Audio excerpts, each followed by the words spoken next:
Bismillahirrohmanirrohim. Assalamualaikum warahmatullahi wabarakatuh. Alhamdulillahirobbil alamin. Segala puji hanya milik Allah, Raja segala raja yang maha adil dan tidak pernah lengah dari urusan para penguasa. Sholawat dan salam semoga senantiasa terlimpah kepada Rasulullah Muhammad, sang pemimpin umat yang paling jujur, paling bersih dari tipu muslihat politik dunia. Sahabat penyimak setia Teguh Rahayu Selamat Channel yang dirahmati Allah, kali ini kami hadirkan sebuah cerita yang tak biasa, bukan dongeng, bukan berita, tapi refleksi publik dalam bentuk brainstorming imajinatif, akan mengetuk ruang batin rakyat, mengajak kita merenung bersama, tentang apa yang tengah terjadi di balik panggung kekuasaan dunia, baik di Amerika, maupun di Indonesia tercinta. Kami mengajak Anda menelusuri konflik antara Donald Trump dan Elon Musk, dua sosok raksasa dunia yang dulu sejalan, kini saling tuding dan saling kritik, saling menjatuhkan. Sebuah perseteruan antara kekuasaan politik dan otoritas teknologi. Tapi kemudian kita dibawa ke tanah air, menyaksikan yang bayang serupa, ketegangan diam antara Jokowi dan Megawati, CQPDIP, antara ambisi bangun dinasti dan loyalitas ke partai ibu. Cerita ini ngalir sebagai narasi batin ras suara imajinatif rakyat, lahir dari pertanyaan tulus, apakah kita sedang menyaksikan benturan idealisme atau rebutan panggung? Apakah kekuasaan bisa diwariskan tanpa hianati nilai? Dan akhirnya, segala kerumitan ini akan kita saring dalam cahaya ilahi, Al-Quran maupun hadis sebagai penunjuk arah, karena, dalam dunia yang kabur ini, hanya cahaya langit yang bisa bedakan bayangan atau nyata. Disclaimer, cerita ini bukan tuduhan, bukan pembenaran politik, apalagi propaganda partisan.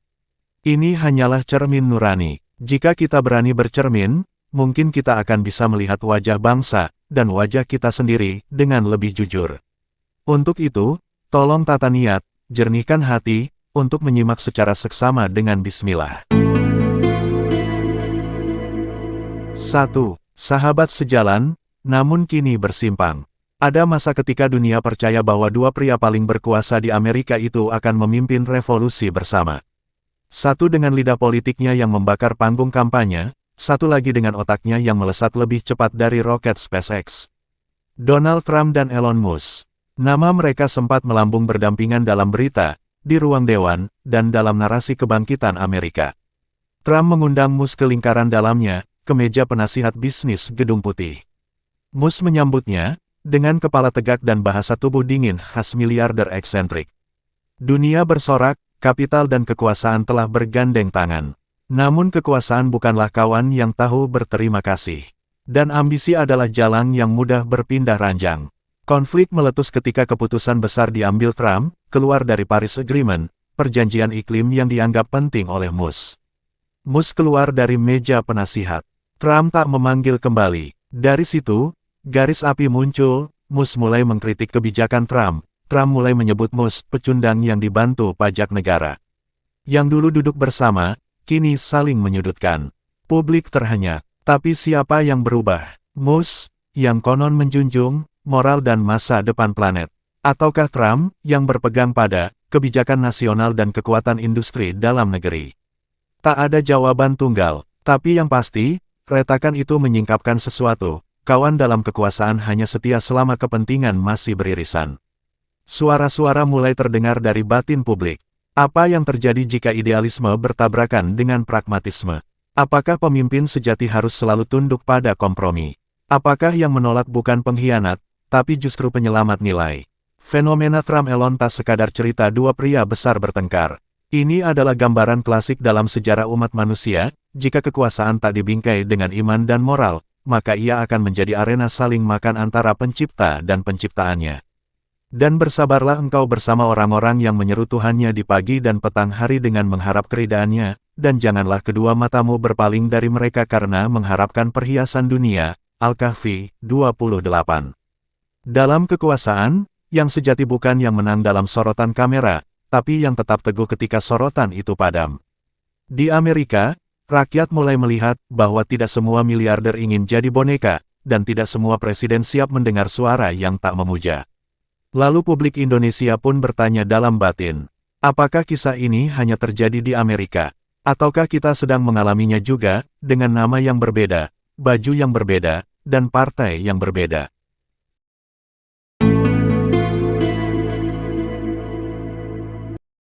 2. Jokowi, anak asuh yang melewati sang ibu. Semua kisah pengkhianatan dimulai dari cinta.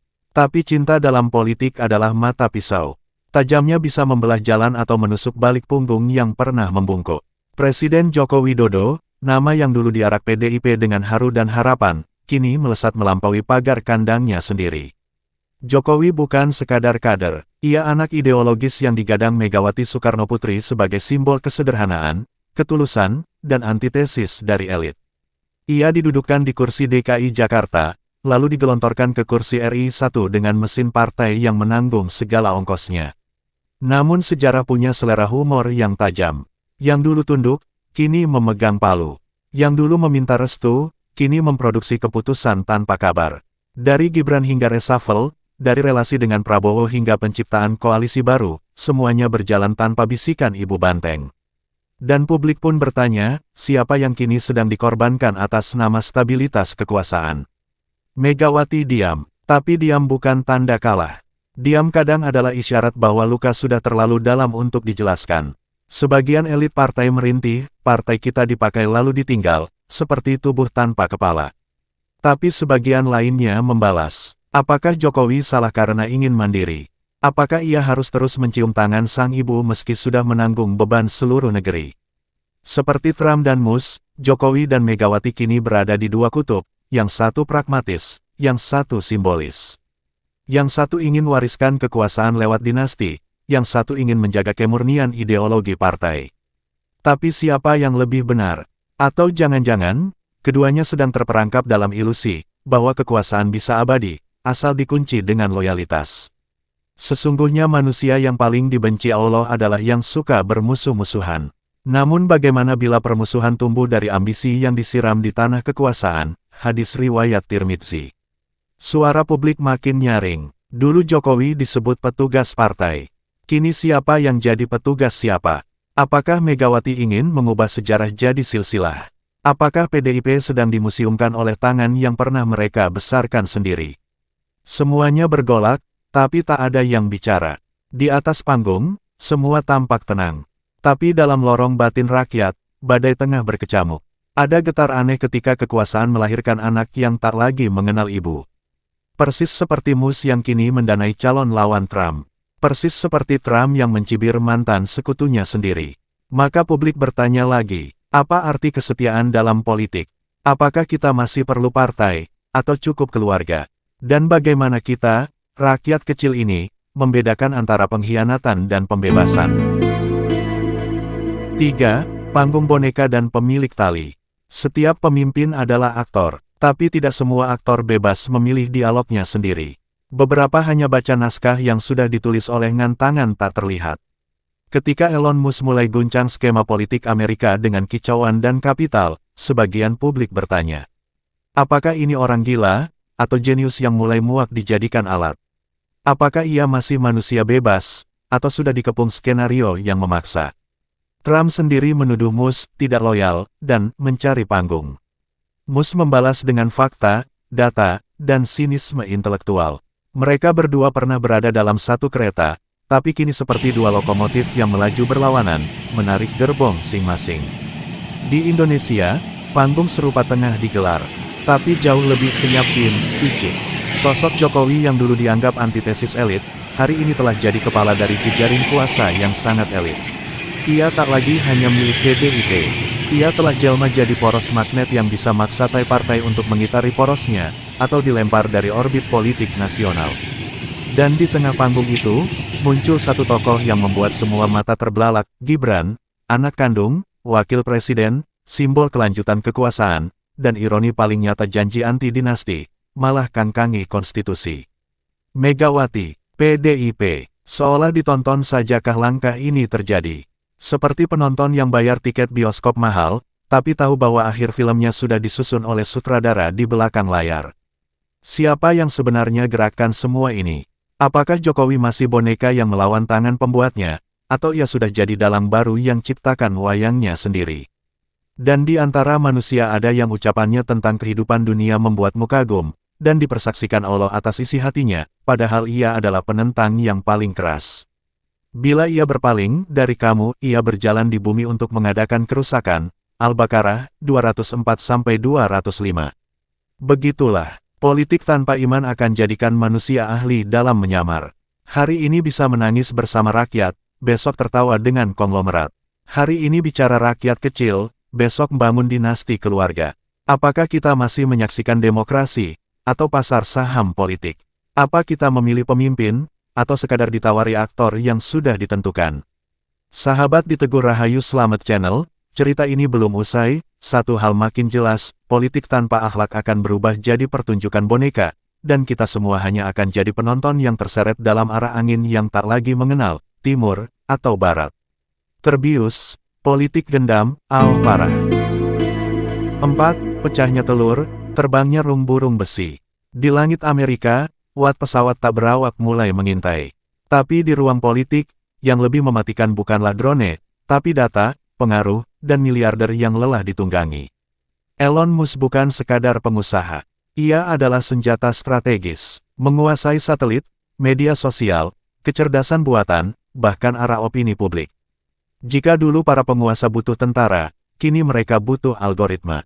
Dan Musk, dengan X dulu Twitter, Starlink, dan Tesla, bisa mengatur ritme dunia dengan satu utas atau satu server shutdown. Trump tahu itu, maka ketika Musk mulai mengisyaratkan dukungan kepada kandidat lain di 2024 lalu, itu bukan sekadar perbedaan politik, itu ancaman. Balasan Trump pun tak main. Musk pria lemah, tak tahu berterima kasih, tak paham siapa yang menolong dia. Saya dulu bantu dia, sekarang dia gigit tangan yang berinya makan. Musk membalas tenang, bukan dengan kata kasar, tapi dengan teknologi, pengaruh, dan narasi tandingan. Dunia pun terbelah, mana pemimpin, mana penentu, mana kekuasaan formal, mana kuasa de facto. Persis seperti yang kini terjadi di Indonesia. PDIP mengira mereka pemilik rumah. Tapi Jokowi pelan pindahkan pondasi, bata, bahkan pagar rumah itu. Ia membawa para tukang politik, menyewa arsitek elektabilitas, dan ngunci semua pintu loyalitas lewat kursi kekuasaan. Dan ketika Gibran maju sebagai cawapres dari partai lain, telur itu pun pecah.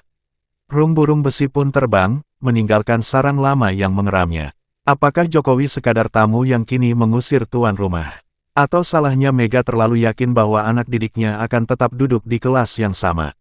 Maka, akan datang kepada manusia suatu zaman di mana orang yang berpegang teguh pada agamanya seperti menggenggam bara api. Hadis riwayat Ahmad. Di masa penuh intrik ini, publik yang jujur seperti genggam bara api. Suarakan kebenaran bisa berujung cacian, pilih diam bisa berarti berkhianat. Dalam refleksi ini, publik pun mulai sadari. Di negeri ini, bukan hukum yang menentukan arah, tapi siapa yang menafsirkan hukum. Bukan konstitusi yang bicara, tapi siapa yang memegang palu. Bukan rakyat yang diutamakan, tapi garis keturunan dan kepentingan kekuasaan. Dan ras suara kritis yang dulu dijaga oleh ibu, partai, kini justru dibungkam oleh anak yang naik tahta. Seolah negara ini bukan lagi republik, tapi proyeksi keluarga. Maka kita bertanya, apakah kita sedang saksikan transformasi demokrasi jadi oligarki keluarga? Apa semua ini telah dinubuatkan oleh sejarah, atau kita digendam untuk saksikan sejarah dikubur hidup-hidup? 5. Kutukan singgasana tanpa cermin. Ketika seorang raja bangun istana tanpa cermin, ia akan lupa bentuk wajahnya sendiri. Ia bisa melihat kekuasaan, tetapi tak lagi melihat siapa dirinya. Dalam sejarah politik tak ada yang lebih mengerikan dari pemimpin yang merasa tak lagi butuh siapa. Dan di titik ini, baik Trump di Amerika maupun Jokowi di Indonesia, menari di panggung yang sama, panggung para raja yang tak mau lagi dikritik. Trump, dulu dilu-elukan, kini mengeras. Ia tidak hanya kembali ke Gedung Putih, ia ingin jadikan Amerika sebagai medan tempur loyalitas absolut. Mereka yang dulu di sekelilingnya kini berbeda arah, dihabisi dengan kata ancaman.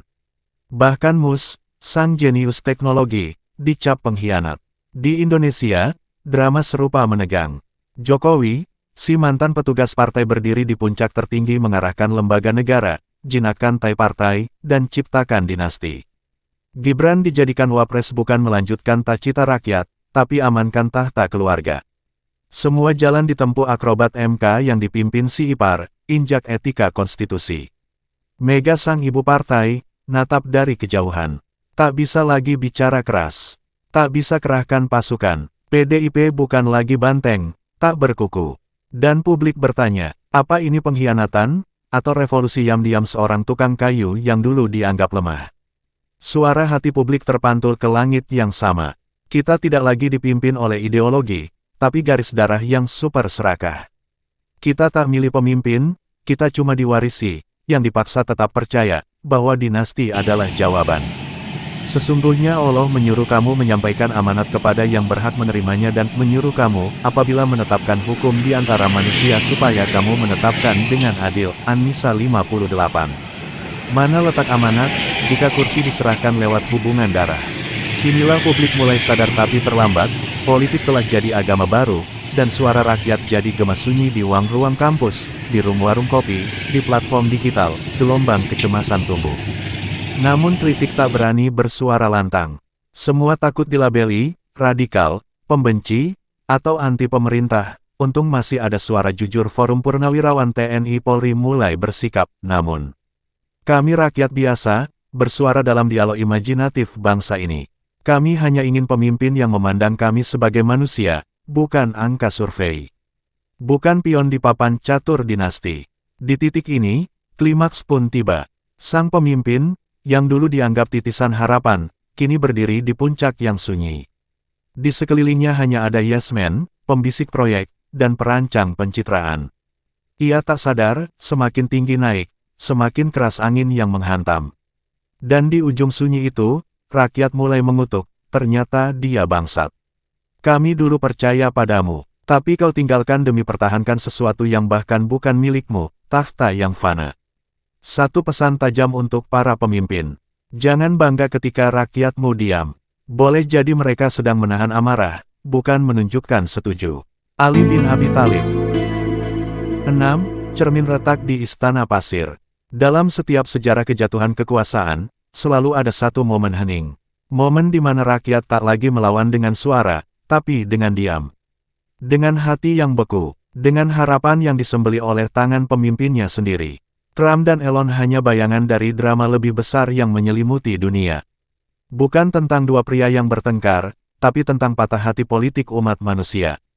Tentang rakyat yang terus berharap, lalu disuguhi pertunjukan pengkhianatan, pencitraan, dan persekongkolan oligarki.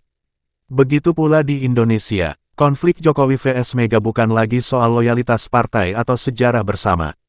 Ini sudah jadi pembelahan akhlak politik.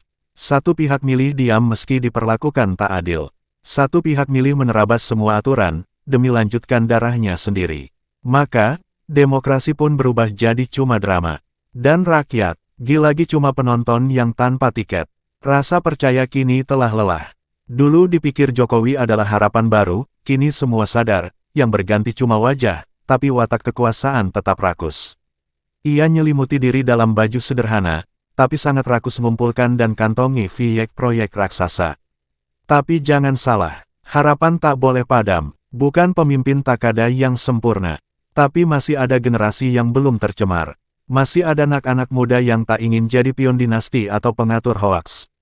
Mereka nonton, dengar, nyimpan, dan akan bertanya, kenapa para pemimpin begitu-begitu raja tega jadikan kekuasaan bak warisan keluarga? Mengapa rakyat harus ngalah, sementara istana diwariskan laiknya sawah? Sungguh laknat. Kekuasaan dalam Islam, bukanlah alat memperpanjang nama, tapi amanah yang berat, yang ditimbang bukan di bilik pemilu, tapi di akhirat. Dan bila hari ini rakyat tak bicara, itu bukan karena tidak tahu, atau bisu. Tapi mereka memilih diam, agar kelak sejarah sendiri yang bersaksi. Jika suatu hari engkau memimpin manusia, maka ingatlah, rakyat bukan tangga untuk selalu kau naiki 5 tahunan, tapi amanah yang akan nenggelamkanmu, bila kau mengkhianatinya. Umar bin Khattab. Maka untukmu yang telah, atau lagi berkuasa, ingatlah cermin. Bukan untuk mematut diri, tapi melihat, apakah wajahmu masih manusia, atau telah berubah menjadi dajjal karena rakus kekuasaan. Dan untuk rakyat yang masih setia menyimak channel ini, jangan diam selamanya. Bangkitlah, tapi bukan dengan marah, melainkan dengan iman, ilmu, dan akhlak dan panjatatan doa tiap sujud malammu. Karena sejarah baru, tak ditulis oleh mereka yang berteriak, tapi oleh mereka yang tahu, kapan harus berbicara, dan kepada siapa harus mengadu.